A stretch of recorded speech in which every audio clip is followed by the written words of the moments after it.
Bismillahirrahmanirrahim. Assalamualaikum warahmatullahi wabarakatuh. Alhamdulillah wassalatu wassalamu ala Rasulillah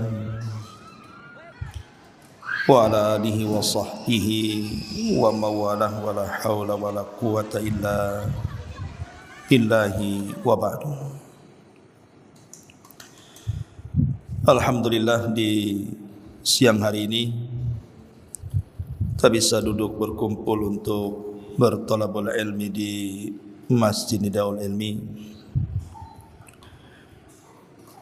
dan tema di siang ini kita akan membahas tentang musibah yang baru-baru terjadi di negeri kita, banjir dan tanah longsor yang terjadi di hampir sebagian besar tanah Sumatera. Kita tahu bahwa kalau kita melihat berita yang menginformasikan tentang bencana alam di negeri kita ini, akhir-akhir ini curah hujan yang sangat banyak sekali, ditambah angin yang menghembus kencang, mengakibatkan beberapa titik di negeri kita ini terjadi banjir hebat. Bahkan disertai dengan tanah longsor yang membawa gelondongan kayu-kayu yang menghancurkan rumah-rumah warga. Tidak sedikit yang kemudian meninggal dunia. Bahkan diperkirakan hampir 800 lebih korban jiwa dalam bencana alam ini.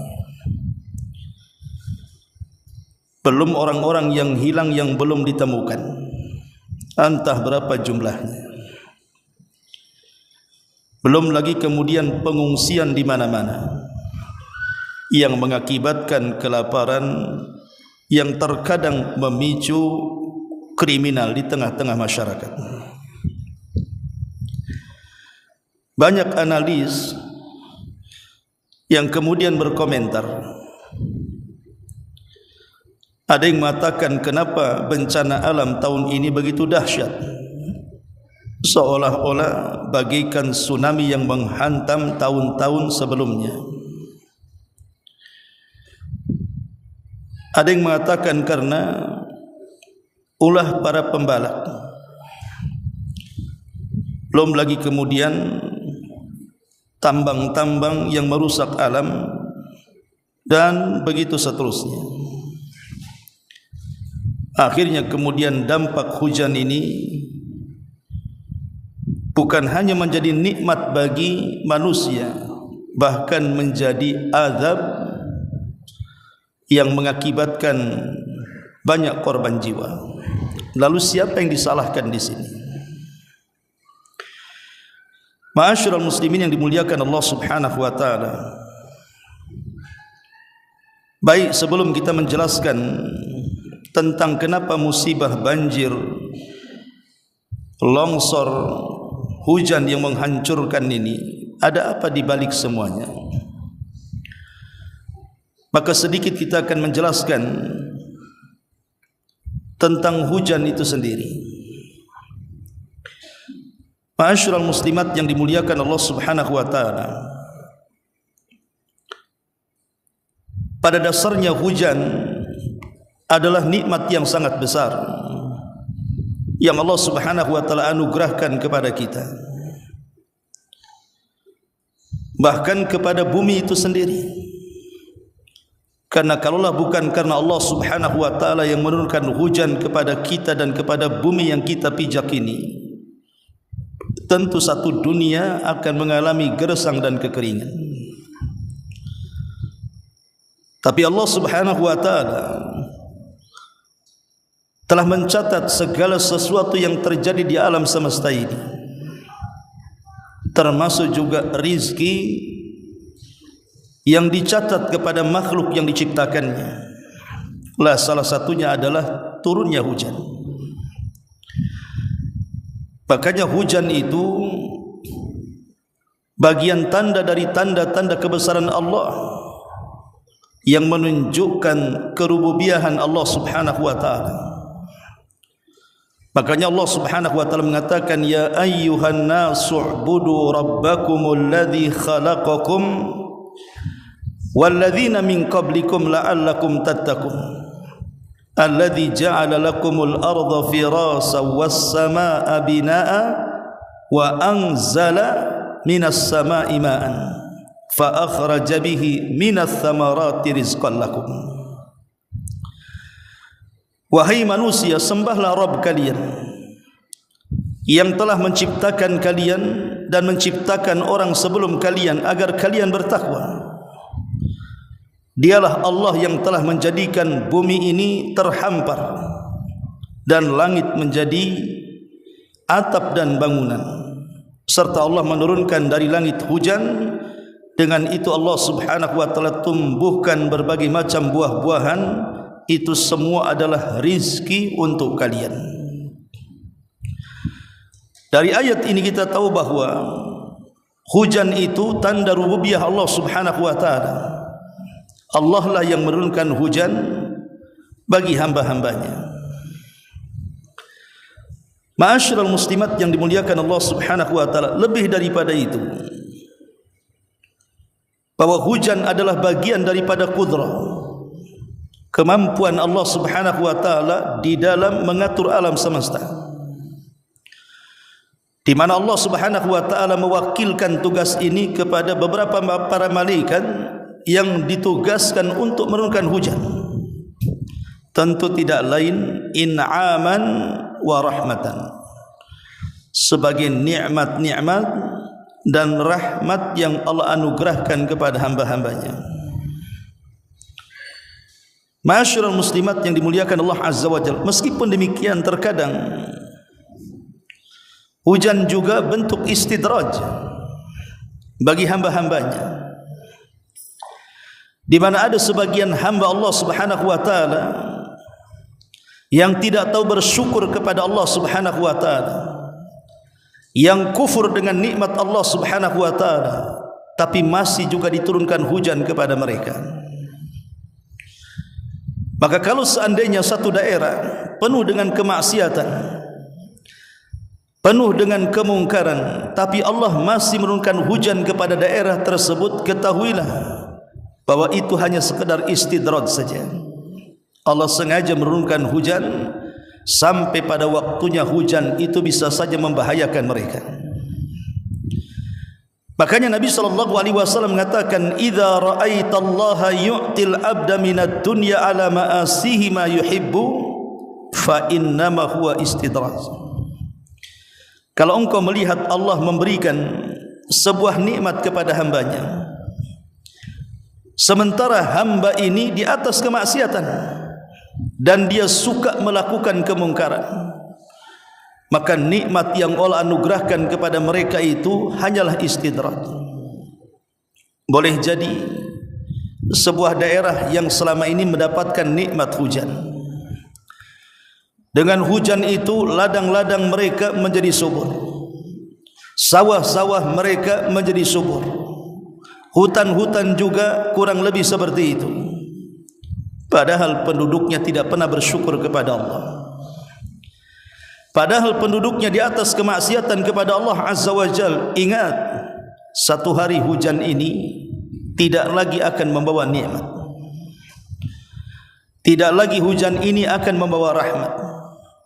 Boleh jadi kebalikannya, hujan ini akan menimbulkan bencana alam yang merata.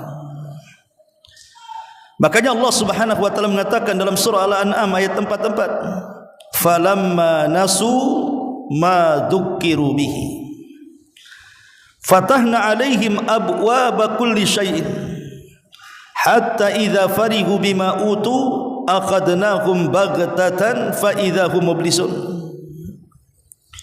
Ketika mereka sudah melupakan apa yang diingatkan kepada mereka, ketika mereka sudah melupakan apa yang diperingatkan kepada mereka, sudah tidak peduli lagi dengan perintah-perintah dan larangan Allah, sudah tidak dipedulikan lagi ajaran-ajaran Rasulullah, maka kami akan bukakan kepada mereka pintu-pintu segala sesuatu yang mereka bisa capai dari urusan dunia ini.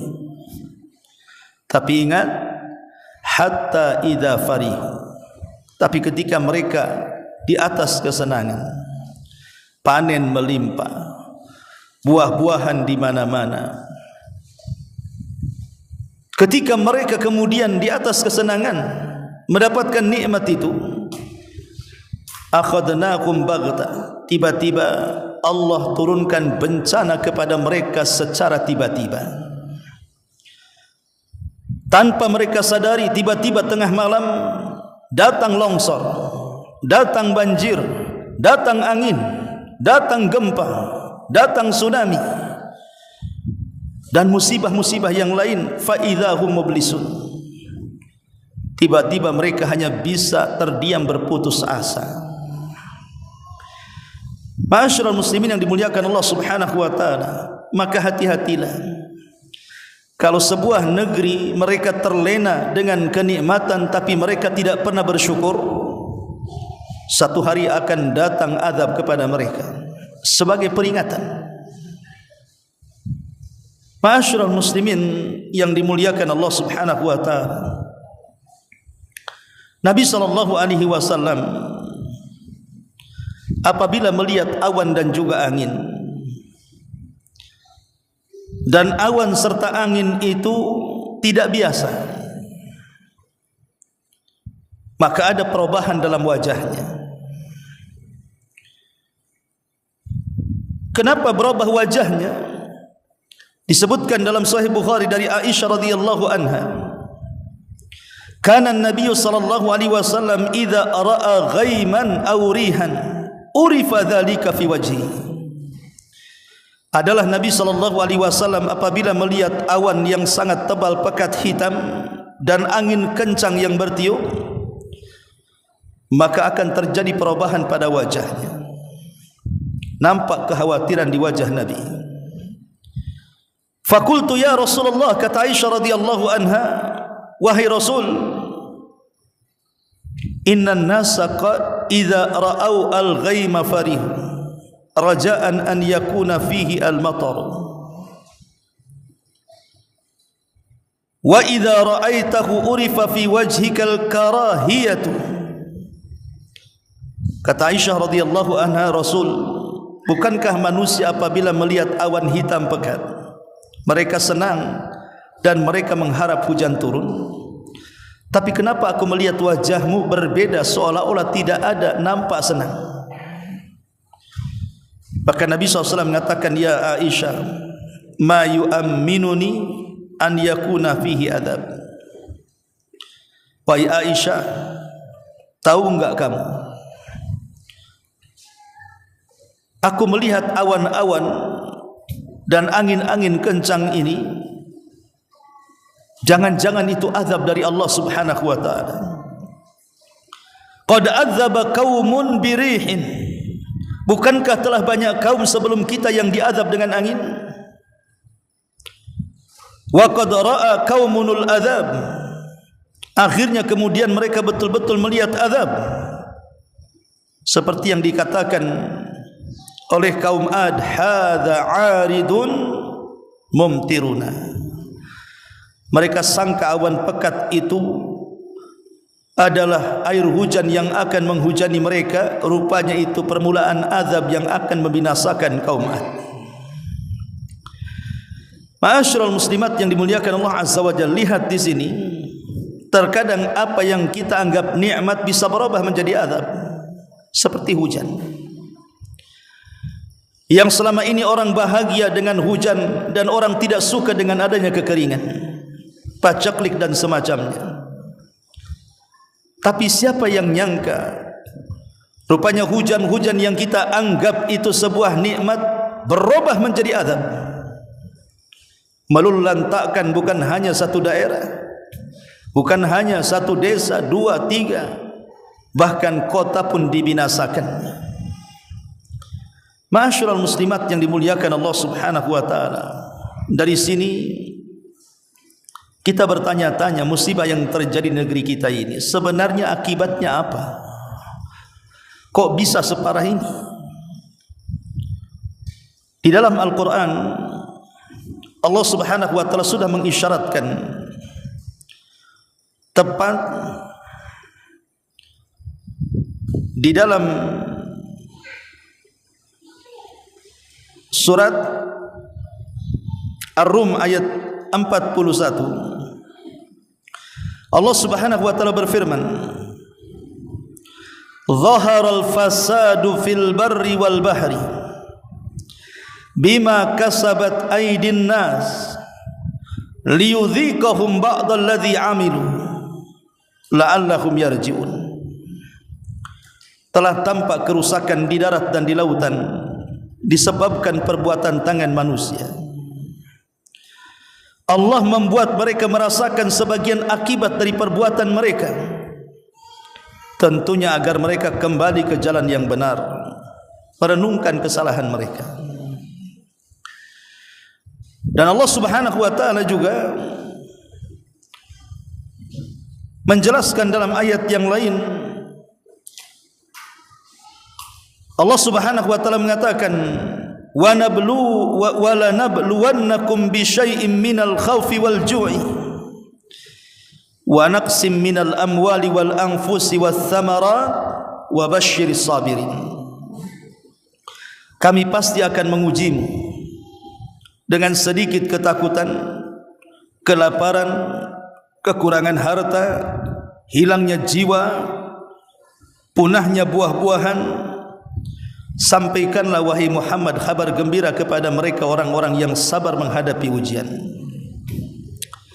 Ma'asyiral muslimat yang dimuliakan Allah Subhanahu wa ta'ala, dua ayat ini ingin menjelaskan kepada kita bahwa terkadang musibah ini terjadi karena tangan-tangan manusia itu sendiri.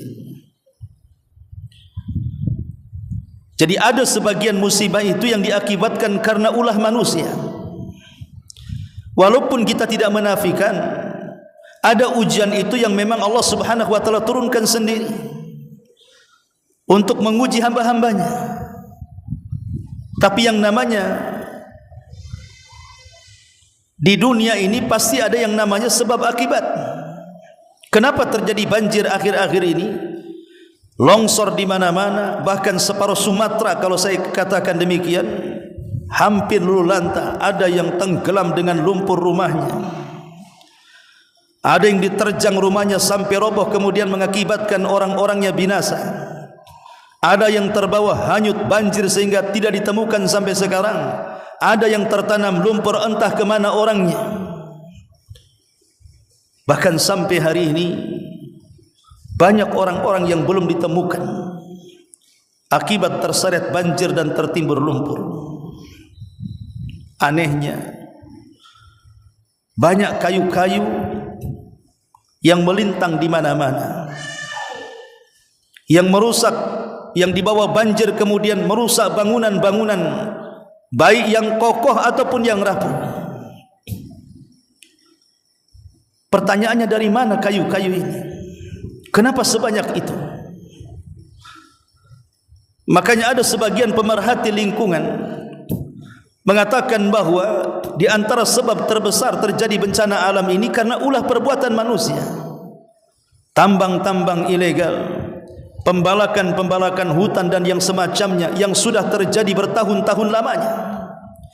Allah Subhanahu wa ta'ala ingin menggerakkan tentaranya berupa alam semesta ini untuk memunculkan kuasanya, bahwa Allah Maha Kuasa.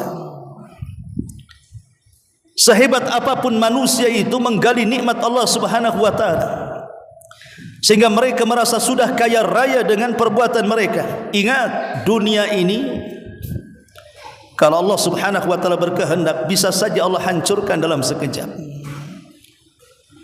Lihat rumah-rumah megah yang berdiri diterjang oleh banjir, lumpur dan longsor, lenyap seketika. Di mana rumah itu? Di mana kendaraan mewah itu?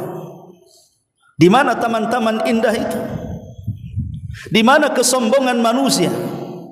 Ketika mereka menyombongkan dengan kekayaan mereka, dengan rumahnya yang indah, dengan kendaraannya yang megah, dengan tamannya yang luar biasa dipandang manusia, kemana itu semuanya? Ma'asyiral muslimat yang dimuliakan Allah Subhanahu wa taala, kalau Allah berkehendak, Allah bisa memberikan nikmat kepada siapapun dari hamba-hambanya, sebagaimana Allah juga sanggup mencabut dengan seketika nikmat itu dari hamba-hambanya.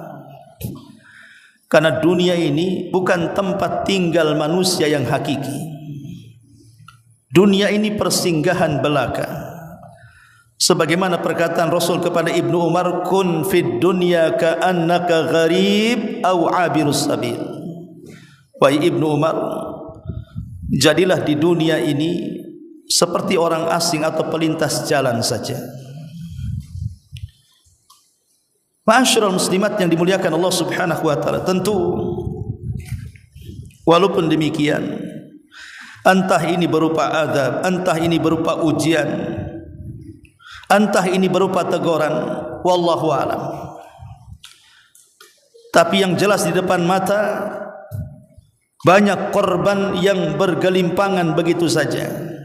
Laki-laki, perempuan, anak-anak, remaja, dewasa, orang tua, semua terkena imbasnya. Tentu yang bisa kita katakan kepada mereka yang terkena musibah, bersabarlah. Bersabarlah kepada Allah Subhanahu wa taala. Al-Imam Al-Ghazali dalam kitabnya Ihya Ulumuddin menjelaskan bahwa sifat sabar adalah salah satu pembeda sifat manusia dengan makhluk ciptaan Allah yang lainnya. Malaikat tidak memiliki sifat sabar. Binatang-binatang juga tidak memiliki sifat sabar. Hanya manusia yang memiliki sifat sabar. Makanya kata Ghazali mengatakan, fa inna sabra khasiyatul insi wala yatasawwaru dhalika fil bahaimi wal malaikati, amma fil bahaim falinuqsaniha wa amma fil malaikati falikamaliha. Kata Imam Ghazali, sesungguhnya kesabaran itu termasuk keistimewaan manusia yang tidak ditemukan pada binatang dan para malaikat. Adapun binatang, kenapa mereka tidak punya kesabaran? Karena mereka adalah makhluk yang banyak kekurangan, banyak keterbatasan. Sedangkan malaikat, kenapa mereka tidak memiliki kesabaran? Karena terlalu sempurna bagi para malaikat untuk memiliki sifat sabar, sehingga sabar ini hanya dimiliki manusia. Maka bersabarlah wahai saudara-saudaraku yang terkena musibah. Karena alamat seorang mukmin, sebagaimana disabdakan Nabi sallallahu alaihi wasallam, ajaban li amril mu'min, inna amrahu kullahu khairun wa laysa dzalika li ahadin illa li mu'min, in asabathu sarra syakara fa kana khairan lahu wa in asabathu dharra sabara fa kana khairan lahu. Betapa mengagumkannya kondisi seorang mukmin, kata Nabi. Sesungguhnya dalam kondisi apapun mereka menganggap perkaranya baik. Jikalau mereka ditimpakan sebuah kesenangan, mereka bersyukur dan syukur baik bagi mereka. Jika mereka ditimpakan sebuah madarat, kesulitan hidup, maka mereka bersabar dan sabar baik untuk mereka. Dan dua-duanya bagi seorang mukmin adalah kebaikan. Baik nikmat ataupun musibah, bagi seorang mukmin dua-duanya kebaikan. Ma'asyiral muslimat yang dimuliakan Allah Subhanahu wa taala, bukankah iman itu terbagi menjadi dua? Separuhnya sabar dan separuhnya syukur. Sebagaimana yang dikatakan oleh Imam Al-Baihaqi dalam kitab Syu'abul Iman, al-imanu nisfani, nisfun fi sabri wa nisfun fi syukri. Iman itu memiliki dua bagian. Satu bagian kesabaran dan bagian yang lainnya adalah bersyukur.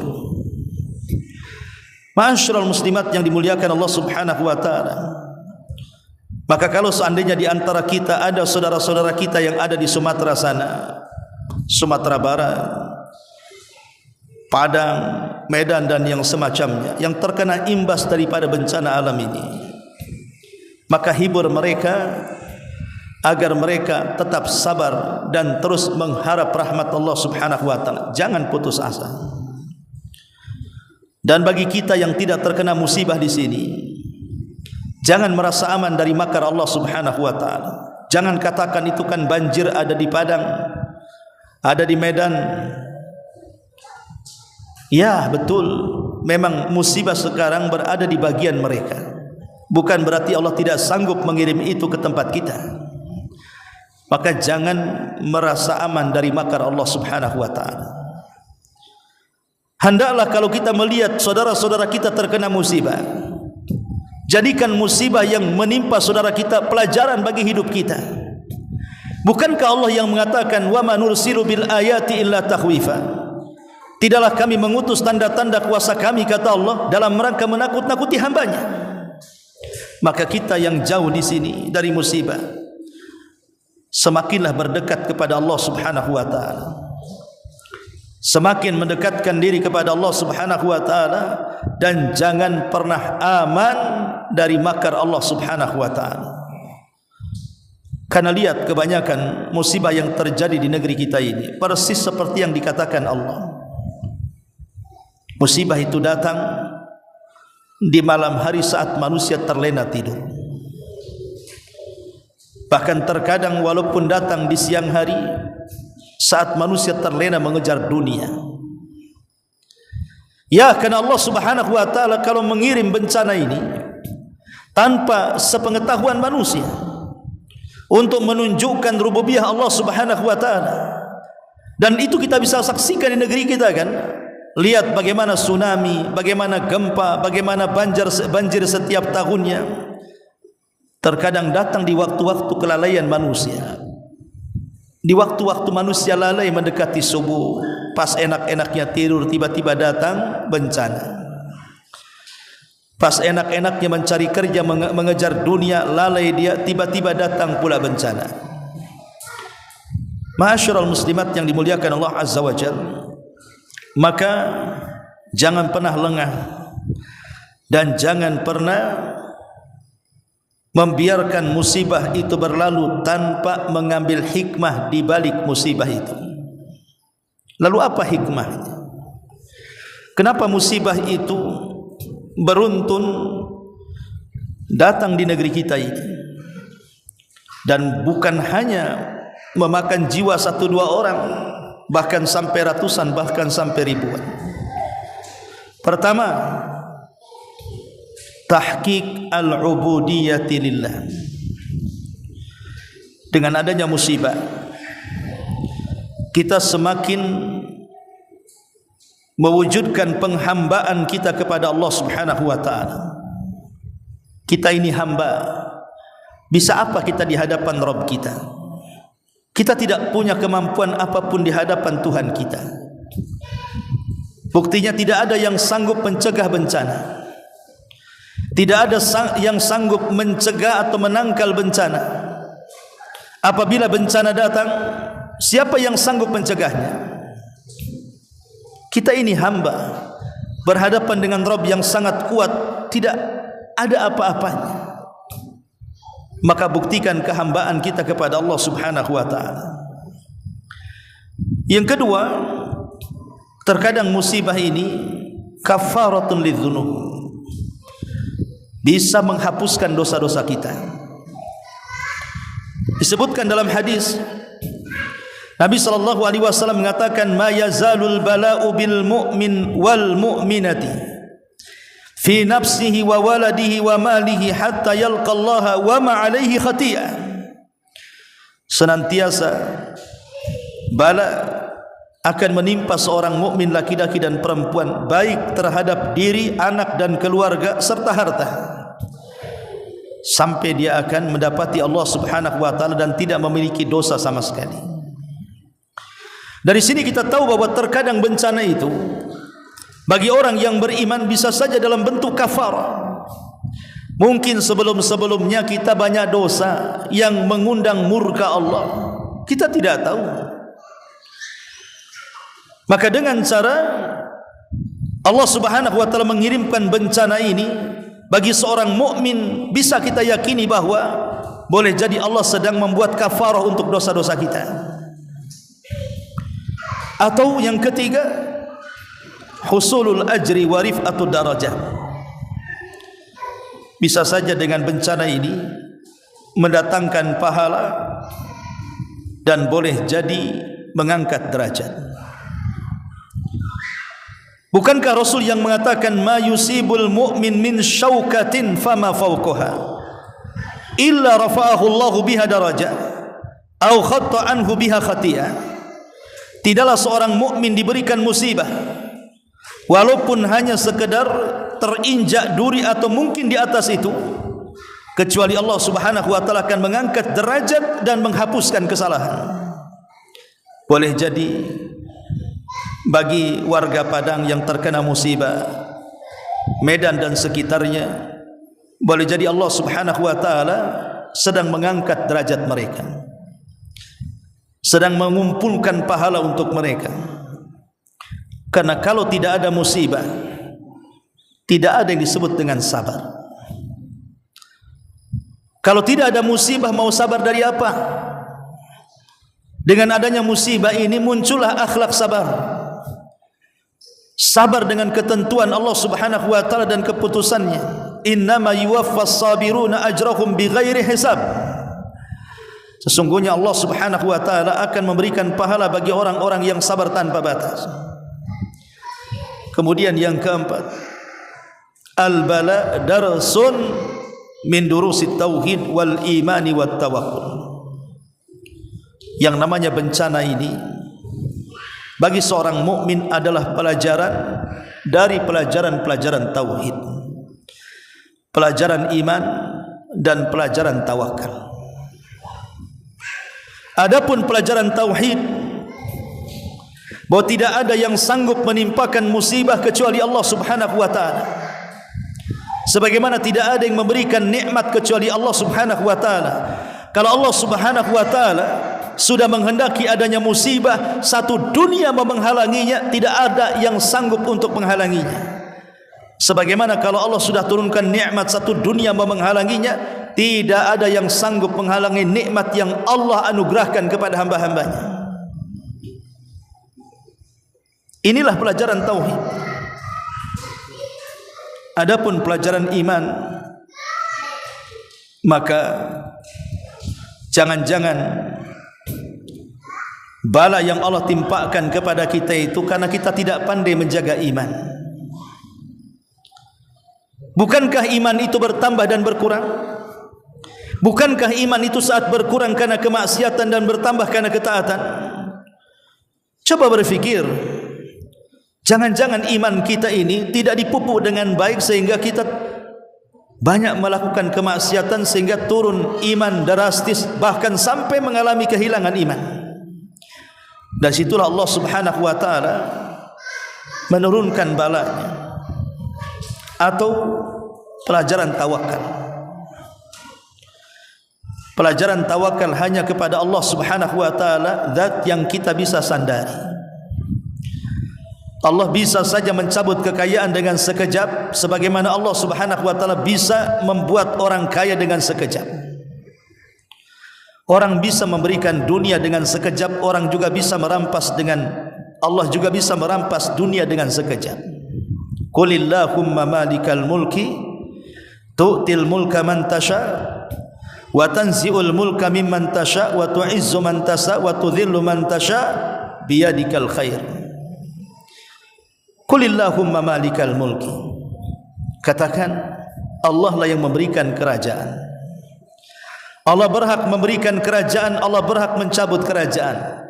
Allah berhak memuliakan seseorang, Allah berhak menghinakan seseorang. Semua di tangan Allah Subhanahu wa taala.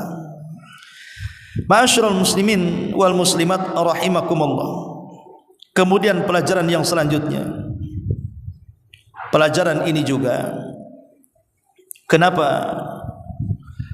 musibah itu ditimpakan Allah kepada kita? Supaya hati-hati kita ini terhindar dari sifat ujub dan takabur. Jangan pernah merasa besar, karena di sana ada zat yang paling besar. Jangan pernah merasa sombong, karena di sana ada zat yang paling sombong. Jangan merasa kurang ajar, karena di sana ada zat yang bisa melakukan segalanya kepada kita. Dengan adanya musibah menghilangkan kesombongan. Lihat Qarun, dia sombong dengan kekayaannya dan mengatakan innama utituhu min ilmin indi. Kekayaan ini tidak diraih kecuali karena kecerdasanku. Allah katakan fa khassafna bihi wa bidarihi al-ardh. Kami tenggelamkan Qarun ke dasar bumi dan harta-hartanya. Lalu apa yang disombongkan Qarun? Sebagaimana apa yang disombongkan orang-orang kaya yang sombong dengan kekayaannya. Sebagaimana orang-orang kaya yang menyombongkan dengan kendaraannya, yang menyombongkan dengan luas kebun dan sawahnya, yang menyombongkan dengan banyaknya uang miliaran bahkan triliunan di ATM-nya.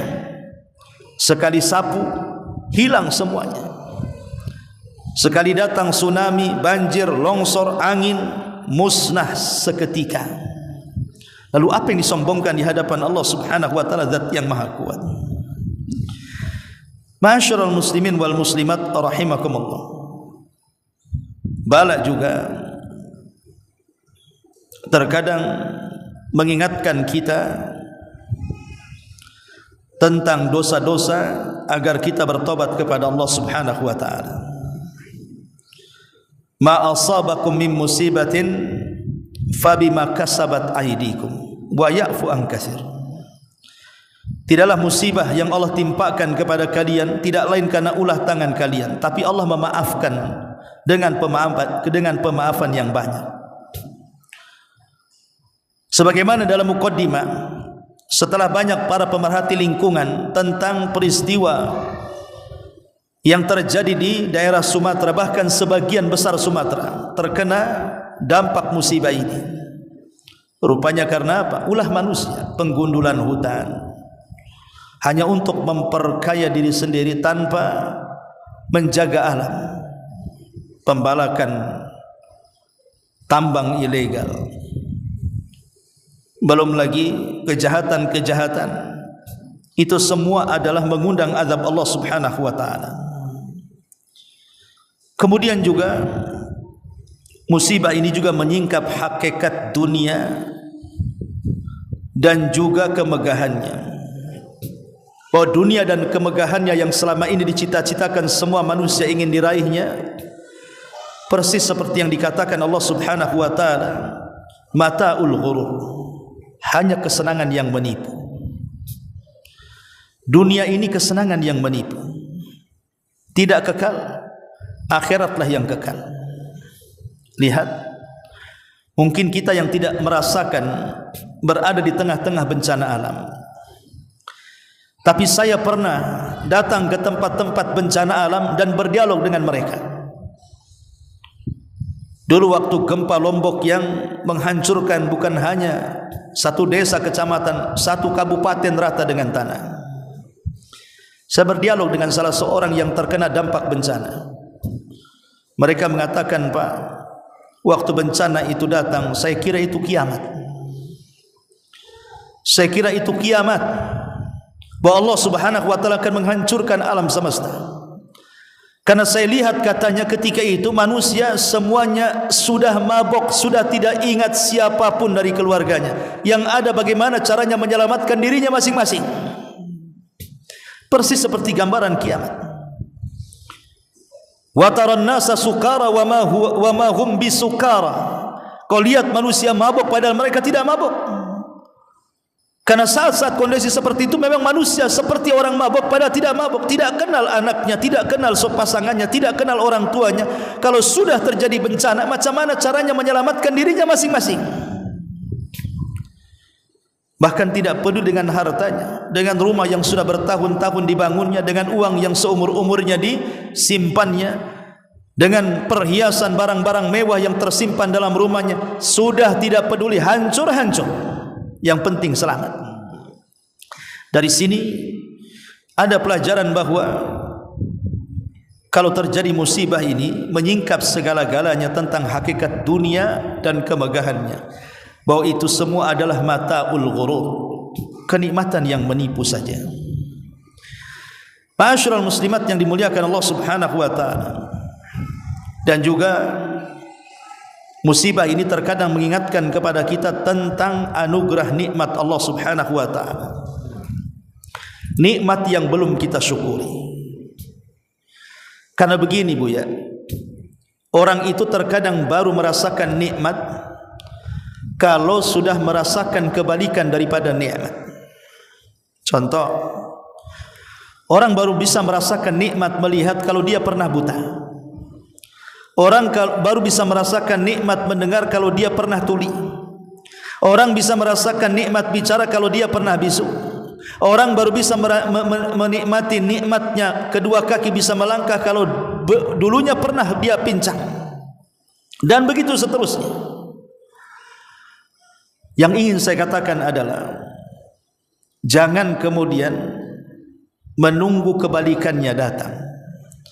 Kalau hari ini kita diberikan nikmat aman, terutama di Batam ini, tidak seperti yang terjadi di Sumatera Barat atau Medan dan sekitarnya, maka nikmat aman ini syukuri dengan cara banyak-banyak beribadah kepada Allah Subhanahu wa taala. Karena la in syakartum la azidannakum wa la in kafartum inna adzabi lasyadid. Kalau kalian banyak-banyak bersyukur maka aku tambah nikmatku, tapi kalau kalian kufur maka ingat azabku sangat pedih. Ma'asyiral muslimat yang dimuliakan Allah Azza wa Jalla, dan tentunya banyak lagi hikmah-hikmah di balik musibah. Tapi yang jelas bahwa pelajaran berharga yang bisa kita dapat dari musibah kepada saudara-saudara kita yang ada di Padang, Medan dan sekitarnya. Semoga Allah Subhanahu wa taala memberikan ketabahan kepada mereka, kesabaran kepada mereka, dan Allah Subhanahu wa taala memulihkan kembali kondisi mereka. Adapun yang kemudian meninggal dan mereka orang baik serta orang yang beriman, semoga dengan meninggal di atas banjir itu dianggap syahid.